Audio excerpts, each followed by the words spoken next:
Well, hey there, Fiver. Welcome back. Pull up a chair and pour yourself a mug of ale. I've got a story for you today. Have you ever heard of the famous chief of Jumbo Village? The Wyverian known as the Jumbo Chief is a stranger to most New World hunters. You see, the events in this story took place quite some time ago, before the 5 fleets ever set sail for the New World. The Jumbo Chief grew up in the isolated mountaintop village of Cathar. He and his younger brother, the Smiling Youth, spent their days exploring the wilds of Heaven's Mount. This is where the Jumbo Chief and his brother first encountered the monsters we hunt today, and where his fascination with them began. As a young child, the Jumbo Chief dreamed of traveling across the world, seeking out new lands to explore and discovering new species of monsters. As the chief grew into adulthood, he determined to make his dream a reality, and overcome with wanderlust, he set out from Cathar on an expedition to explore the wild lands of the Old World. In doing so, he abandoned his inheritance and allowed his younger brother, the Smiling Youth, to become Grand Guru of Cathar Village in his stead. The chief sailed across the sea, leaving his home in Cathar Village far behind him. He wandered on foot for many days and many nights, until eventually he came to the village of Jumbo.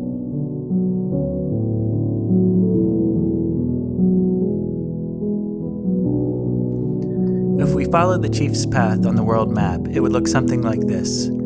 Cathar is located in the small island nation of Shiki, here. These are the great deserts of Adonade, which the chief crossed on foot before heading south through the jungles of Telos. Jumbo Village is located here, on the coast.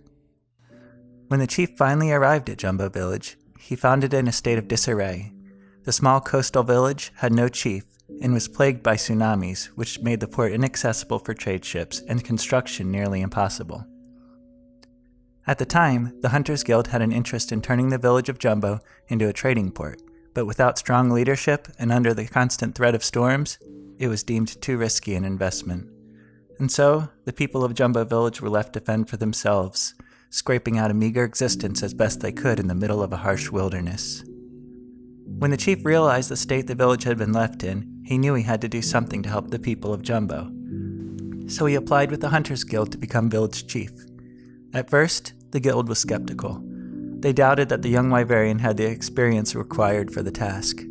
However, realizing that there were few other options to save the village, they consented and named him Chief of Jumbo Village. Fortunately for the people of Jumbo, what the young chief lacked in experience, he made up for with his boundless enthusiasm and sheer force of will. After some careful investigation, the new chief discovered that the constant tsunamis were no natural phenomenon, and that the strange weather was actually being caused by the elder dragon Kushala Daora. Upon hearing the news, the guild dispatched a hunter to investigate the appearance of the elder dragon. The hunter, like the village chief, was young and inexperienced, but under the guidance of the village chief, he began training to defeat the elder dragon. The hunter built his skills by hunting local monsters in the jungles of Telos. Using materials harvested from those monsters, he forged powerful new weapons and armor. By working together, the Jumbo Chief and the hunter succeeded in gradually building up the town and defeating the Kushala Daora. Jumbo Village was saved and went on to become an important trading port for the Hunters Guild. However, in the absence of danger, the Jumbo Chief's wanderlust returned. He named the young hunter as the new chief of Jumbo Village and set off exploring once again. Exploration. It's in our nature. It's woven into the very fabric of who we are. You see, just like the Jumbo Chief, we all share this same innate drive to explore the unexplored, to seek out new mysteries. We began as wanderers, and wanderers we remain. That's why we left the old world and sailed here to Astera, isn't it? We're always chasing that horizon, looking for the next great challenge to overcome. Well, I won't hold you back any longer with my stories. Get out there, Fiver. There's an entire new world to explore. It's time to make your own legends. As always, this has been Strawfoot, and hey, make sure you click all those buttons for me, okay? And if you really want to help promote the channel, leave me a comment. I'd love to hear your thoughts. Maybe you have a few of your own stories to tell. Oh, and one more thing. Don't forget to check out the Patreon page. By signing up there, you'll get access to exclusive Monster Hunter lore videos and other great content not available on the main channel. There's a link in the description. Until next time. Happy hunting, and peace out.